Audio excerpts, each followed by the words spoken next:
les bienvenus sur cette terre qui aurait pu rester dans l'anonymat, ou du moins ne pas avoir l'envergure qu'elle a aujourd'hui, n'eût été cet homme qui lui donna sa renommée en y installant son université populaire, d'où sortit une masse critique de lettrés,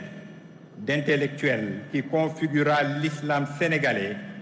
et donna ses lettres de noblesse aux sciences arabo-islamiques. Le Maoulid de cette année est placé sous les auspices du thème central. C'est par la guidance du prophète Mohammed sallallahu alayhi wa sallam, paix et salut sur lui, que nous orientons les jeunes générations. Ce thème, vous en doutez bien,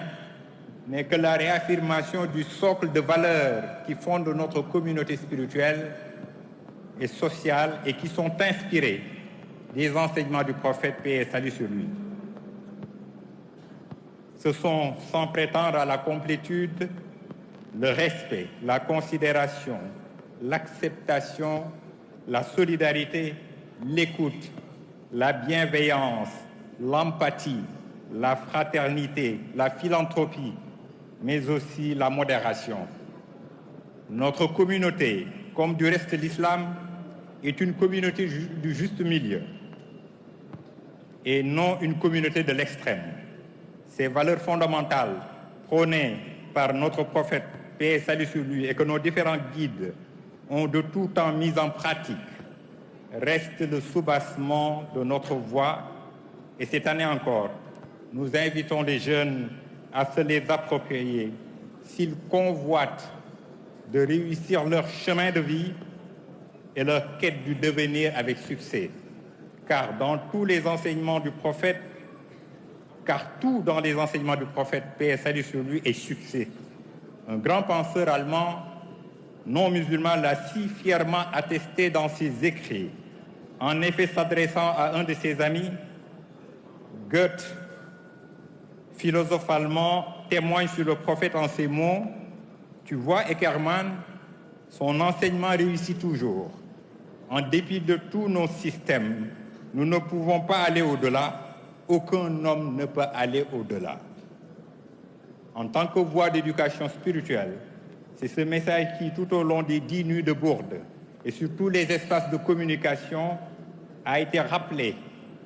Cultiver ces valeurs prophétiques, telle est l'identité de notre école spirituelle, c'est par celle-là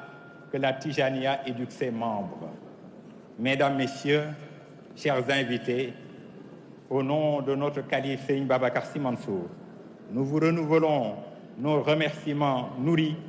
et vous transmettons ces bénédictions ardentes pour un monde de paix, de respect mutuel auprès du président de la République. Corps diplomatique bi fi teewal xaritu Sénégal yi ci àdduna bi daje nañu fi def takku bu am solo ndax am nañu 57 membres yoo xamante ni ñëw nañu teewal seen réew ngir yàlla bàyyi xel bés bi waaye bàyyi xel seen relation ak kër Cheikh El Hadji Malick Sy radiallahu anhu nu wax la ni la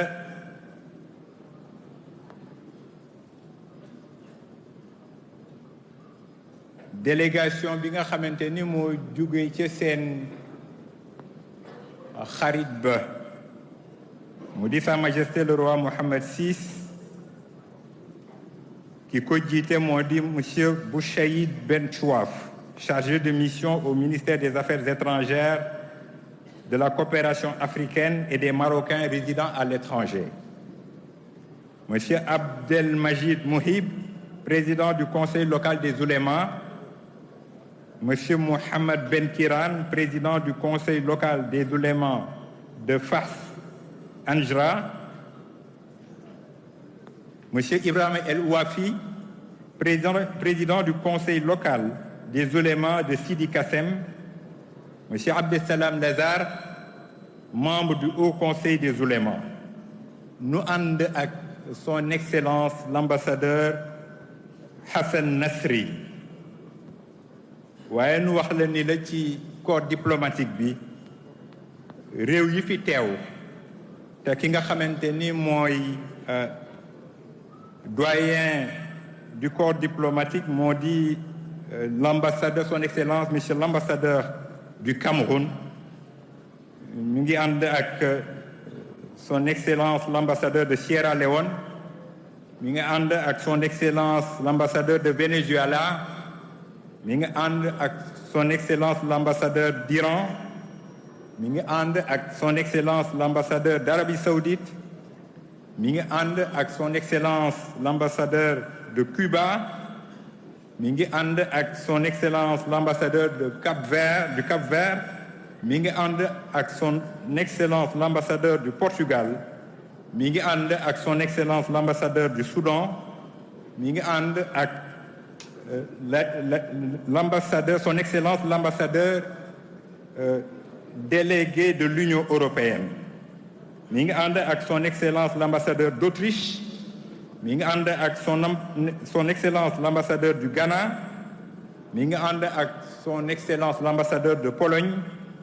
mi ngi ànd ak son Excellence l'ambassadeur d'Algérie mi ngi ànd ak son Excellence l'ambassadeur de Tunisie mi ngi ànd ak la coordonnatrice résidente du système des Nations Unies mi ngi ànd ak ay ONG Al Atta mi ngi ànd ak ONG WAMI mi ngi ànd ak ONG Amay ci cadre corps diplomatique bi ba tey am na fi ay chargé d'affaires yu fi représenté seen réew mu ci mel ni chargé d'affaires bu Palestine bu Pays-Bas bu France nga xamante ni ministre conseiller moo ñëw ak ànd ak délégation ambassadeur bi am ngant yabal leen ñu ñëw États-Unis d'Amérique premier conseiller moo ko fi teewal Rwanda premier conseiller le Mali premier conseiller le Gabon le conseiller culturel le Niger le premier conseiller l'Égypte le premier secrétaire la Guinée-Bissau premier secrétaire la Libye premier secrétaire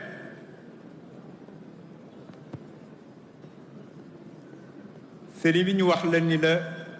ci seen mbokk yi ngeen seqal diine ji ñu ngi lay feeñalal teewaayu suñu sëriñ wala njabootu suñu sëriñ Thierno Bachir Mountaga Tall mu yabal fi Thierno Cheikh Ahmed Tidiane Tall nu wax la ni la seen mbokkum bopp ma Serigne Mountakha Mbacké yal na yàlla dëgëral ko di xalif général des Mourides yabal na fi Serigne Bara Lahad Mbacké ñu wax la ni la délégation këru diine yu bari teew nañu fi ñu ki mel ni délégation bu Gaaya délégation kër Mam Alpha Thiombane délégation Abdou Wahab Seydi délégation famille Tafsir Mor Ndiour waaye ñu feeñal la it ni imam Alioune Sall teew na fi sëriñ bi ñu wax la ni ci kilifa ci réew mi yi fi daje ñu ngi lay xamal ni seen doom seen xarit Serigne Alioune Sall di frère du président de la République teew na fi suñu mbokkum bopp mi mu di Demba Diop Sy di maire de la ville de Tivaouane nga xam ni moo waroon dalal gan yi tabarakallahu mi ngi fi teew mi ngi ànd ak soxna Seynabou Gaye Touré présidente du conseil départemental de Tivaouane teew na fi it monsieur Ali Lo di seen goro di ancien député